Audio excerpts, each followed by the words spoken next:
Amadeus makes the experience of travel better for everyone everywhere by inspiring innovation, partnerships, and responsibility to people, places, and planet.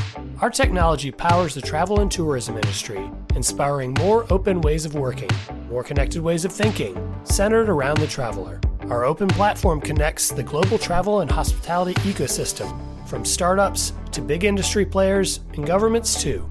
Together, redesigning the travel of tomorrow. Amadeus, it's how travel works. Visit us to know more, amadeus.com.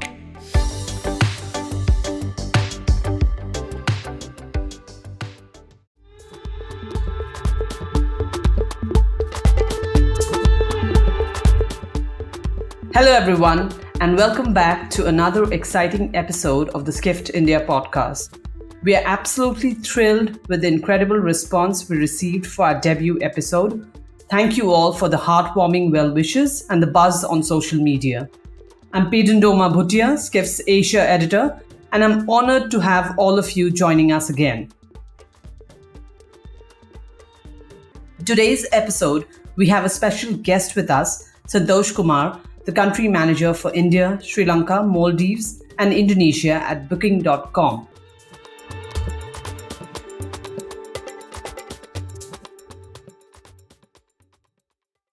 Welcome, Santosh. It's truly fantastic to have you here.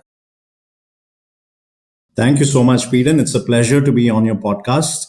I listen to your the global Skift travel podcast pretty frequently, and it's lovely to see that now you have an India one.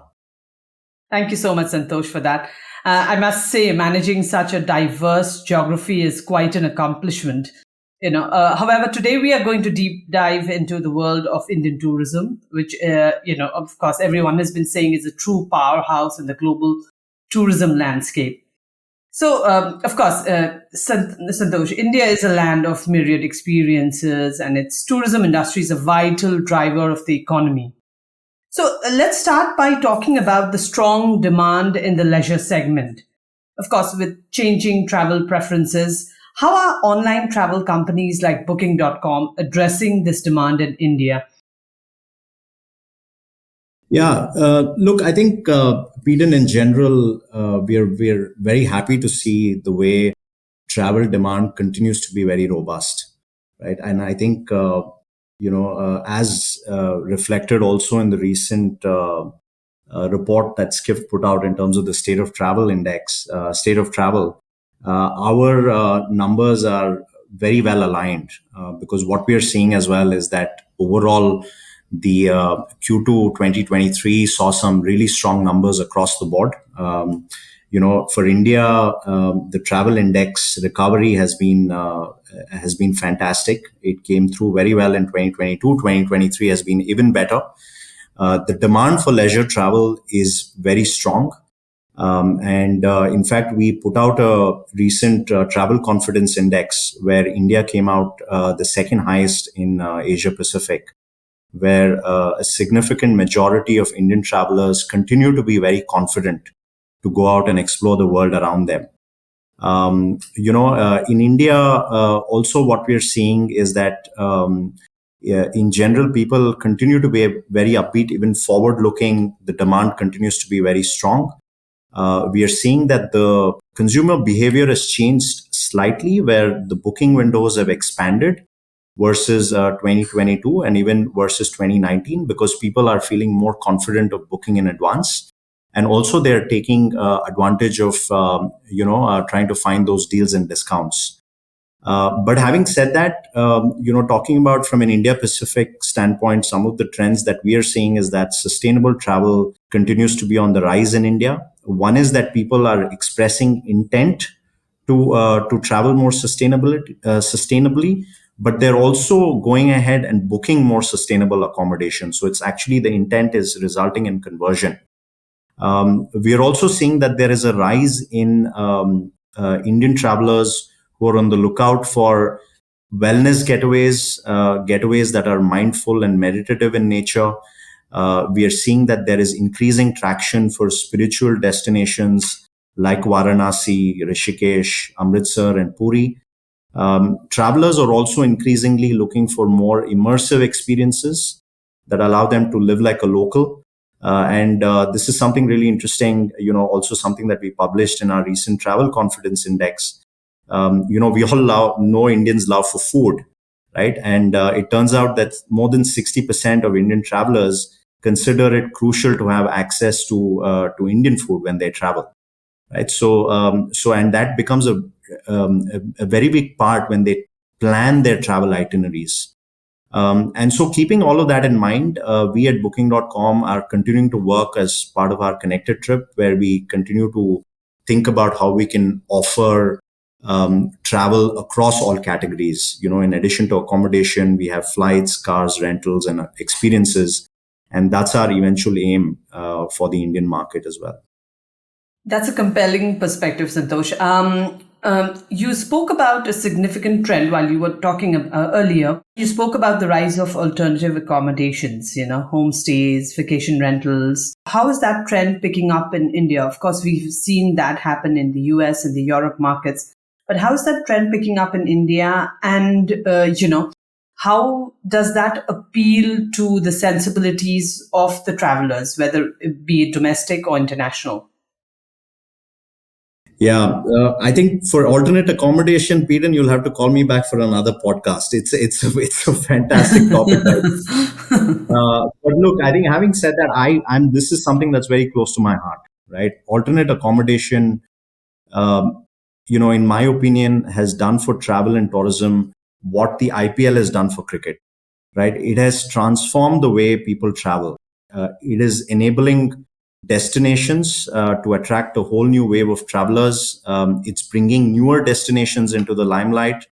It's helping neighborhoods to be experienced in a more authentic manner, and it's facilitating a wave of micro entrepreneurship for homeowners, right? And for us at Booking, the alternate accommodation segment is something that continues to grow.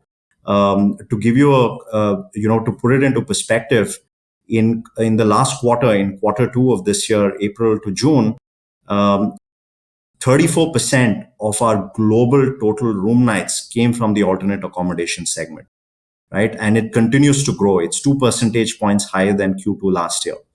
And this is the segment that's growing faster than the traditional hotel segment for us. And today we have roughly about 7 million listings globally in this particular segment, right? From an India perspective, we offer roughly about 14 alternate accommodation types, ranging from homes, apartments, villas, tree houses, camps, and a lot of other unique places to stay.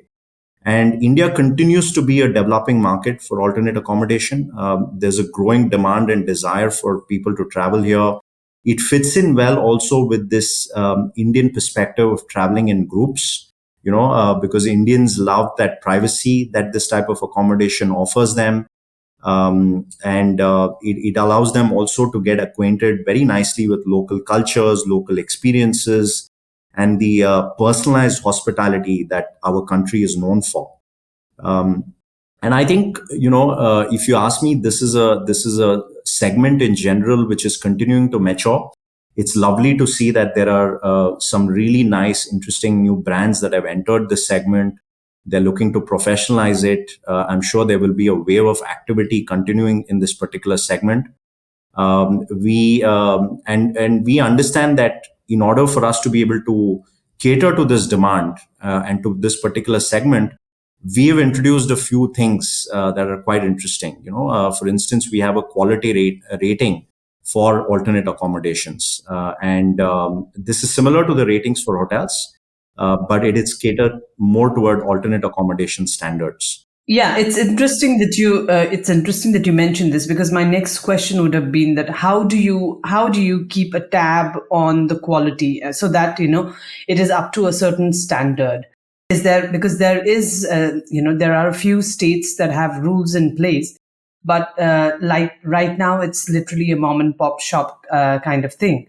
So like if Booking is promoting something, then how do you ensure that it is up to a certain standard? That's right. So I think we do it in different ways. I think one is obviously, when we bring on any accommodation, there are audits done in terms of verifying the listing, bringing them on board, etc. So there is a set of processes that happens, right? Everything from video checks to audits of what the properties, the accommodation is sending us, etc. In addition to that, once the property is live and on board on our platform, there continues to be a guest provided quality rating that tends to come in.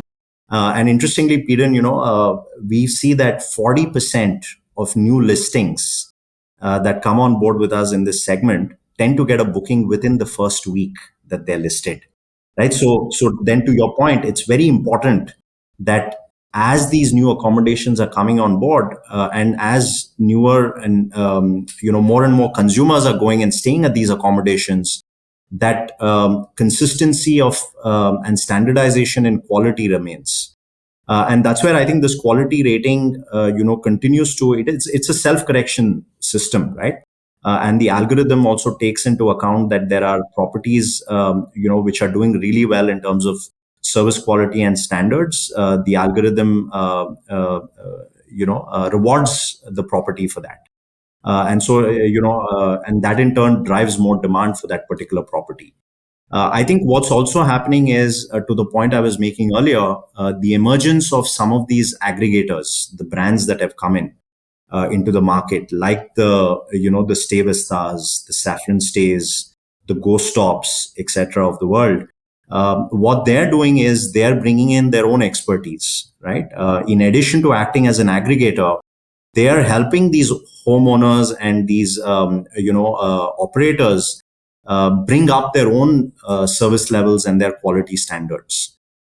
In addition to all of that, what we are also doing is we are working with the governments. And one example that I can take is Kerala tourism, where we are running workshops for groups of homestays and smaller B&B owners, in collaboration with the state tourism department, where we are helping them train them on various things ranging from customer service standards, selling in the online channel, operating more sustainably, etc. Santosh, you mentioned companies names like Stay Vista. Of course, there is Ama by the Taj as well. When you talk about these alternative accommodations, you also need to factor in the price thing, right? And India is a price sensitive market. So if you have to talk about, alternative accommodations that would suit every pocket, is there still is there still a standardization in process for these accommodations? Yes, and I think, look, what's happening in the alternate accommodation segment as well is that there are different tiers that are starting to emerge. Mm-hmm. You've got these sort of really low budget hostels and camps sort of accommodation that has come up in various in various cities now across the country. But then you also have the mid-range and really luxury sort of alternate accommodation also starting to emerge, right? Correct. So I think this is also a sector which is, it's finding its feet, right? And that's why I think it's fascinating to watch what happens over the next few years. Arguably, it's still early days. But I think, like any new segment, there will be some time before it starts to mature and you start to see convergence of quality standards and a clear delineation of, categories in this particular segment. So I think we'll have to give it some time. Okay. That's wonderful to hear as well. But with increased purchasing power, and we know that there is a certain price sensitivity to the way in which Indians spend. Do you think that people are, because we see these huge figures coming out, that outbound expenditure of Indians traveling out of the country is this millions running into millions. So do you think that Indians have become more, keen on spending on travel? I want to start by saying that we are very bullish on the India opportunity, right? This is India's moment to shine. The country is at an inflection point. All of the leading indicators and enablers are coming together very nicely to facilitate it. The GDP growth is fantastic. We are making serious investments in manufacturing and services. Foreign direct investment has been increasing year on year. Our infrastructure and last mile connectivity is improving rapidly. More shoppers are entering the online funnel, right? And more importantly, these new shoppers largely belong to tier three or smaller cities, and they also include Gen Z, which will become a critical cohort in the future, right? So I feel that, in addition to the great domestic travel pattern that we've observed and which continues to be very robust. Obviously, like you said, Peden, Indians are also now traveling outbound quite significantly, right? And so many countries now globally are starting to, try to cater their offerings more and more to attract that Indian traveler. And so therefore for us at booking.com, we believe that, India is a very big priority for us as a company. We continue to be vested in this vision of making sure that we are making it easier for everyone to experience the world. And in order to achieve that, we need to solve the friction that still exists within the entire trip experience. Right. And so to that extent, we've introduced flights in India. We are starting to offer more and more experiences as well to cater to the Indian traveler, to the Indian consumer demand. We are also recently we opened our new center of excellence located in Bengaluru, which we hope to ramp up to about 500 people in the next few months. We've launched India Instagram handle in the last quarter. We've launched Hindi as a language option now across all our platforms, and we're seeing some really interesting uptake of that, both by accommodation partners and also with consumers. And interestingly, Peden, the Hindi platform is also being used in the United States by accommodation partners. Because as you probably know, there's a big Indian diaspora there which owns accommodation, right? So it's very interesting. These were connections that we would not have made earlier, right? But it's because of this experimentation, because of trying to cater more and more to Indian travel demand. We are recognizing that there are different windows of opportunity. We are also investing heavily in the market because we are also going to be hosting the ICC Men's Cricket World Cup later this year. And so this is all a testament to our partnerships and plans for India in the longer term. And I believe that, despite some of these, let's say the recessionary headwinds that might occur globally, India is placed pretty well for continued travel demand.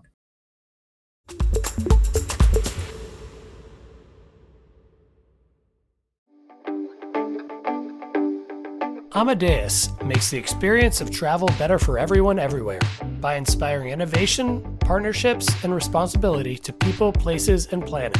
Our technology powers the travel and tourism industry, inspiring more open ways of working, more connected ways of thinking, centered around the traveler. Our open platform connects the global travel and hospitality ecosystem, from startups to big industry players and governments too. Together, redesigning the travel of tomorrow. Amadeus, it's how travel works. Visit us to know more, amadeus.com.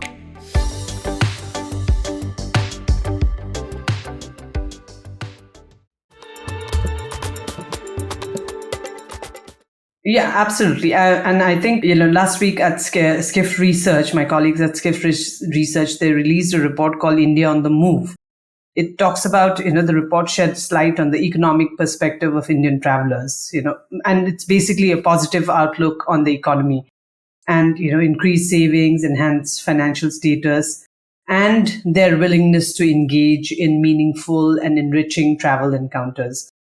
As my CEO, Rafat, has written in his Twitter, he said it's boom time indeed, both for outbound Indian travelers and domestic Indian market. And that truly is the case.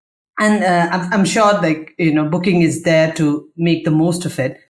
But can you also talk a little bit about, give us some insight into how booking is, your expansion plans within India? How are you ensuring that travelers across the country can access these diverse options? Because I see you doing a lot of domestic bookings as well now. Yes, that's right. So I think all of these things are converging, right? So one is that on the product side, we are starting to, you know, we are starting to cater more from a localized perspective. Yes, we are a global company. We do have that global scale, but it's very important when you operate in India to be relevant to the local Indian consumer.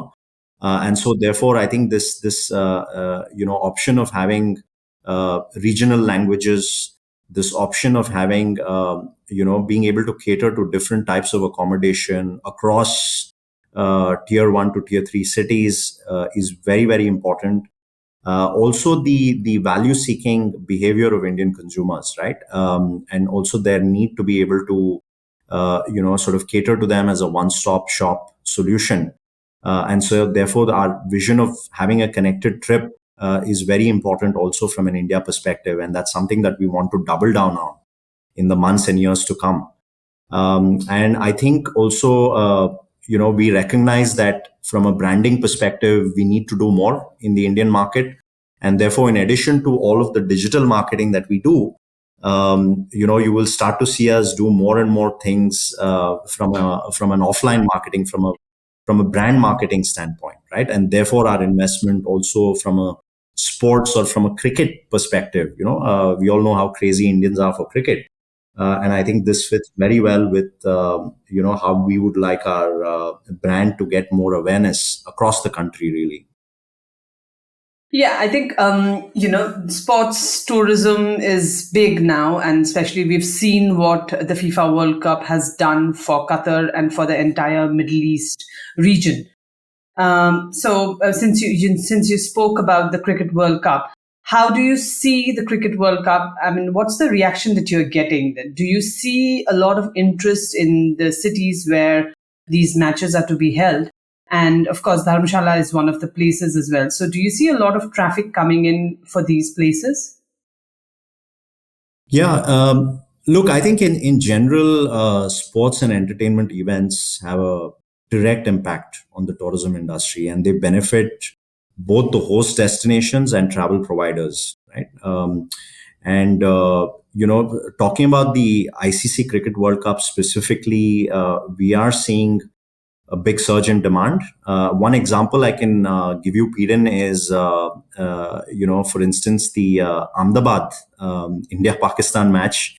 We are seeing a 5,000% increase in searches as compared to the same time last year. Right now, obviously, it's not helped that the date has moved, but regardless, and that's going to cause some friction, I'm sure, for travelers. But regardless, now the final schedule is out, and we are seeing that, especially the some of the match dates in October and November, when India's playing across the country, and also some of the other big ticket games. There is a spike in the demand, and it's having an impact on the entire city's occupancy and availability as well. That's absolutely great, and I hope that it does a lot for India's inbound tourism as well. Because right now we know that while domestic and outbound is great, India's inbound tourism needs that kind of a push. Santosh, of course, when we talk about travel, we cannot not talk about the aviation industry. And recently we saw the Air India new brand launch. Of course, there are many people who are hating the new brand logo or whatever they might be calling it. And there's many people who love it. And of course, recently Akasa also turned one. So how are airlines faring in India's, ever evolving aviation landscape? Because the aviation sector has shown resilience and adaptability. And, the growth of airlines like Akasa signals some kind of an opportunity and competition in the market. So as travel demand bounces back, airlines are also trying to innovate to offer convenience and value, which will, of course, ultimately benefit travelers. So what is your perspective on the aviation industry and its impact on the greater travel industry? Yeah, when you think about the traditional traveler's journey, Peden, majority of travelers first they tend to book their air ticket before they go on to book other parts of their accommodation. Mhm. And so for us, it was a natural, progression that we had to introduce flights in all of the markets that we are present in, including in India. From an India perspective, I personally think it's fantastic to see all of these homegrown, passionate brands which are achieving really great milestones. Right?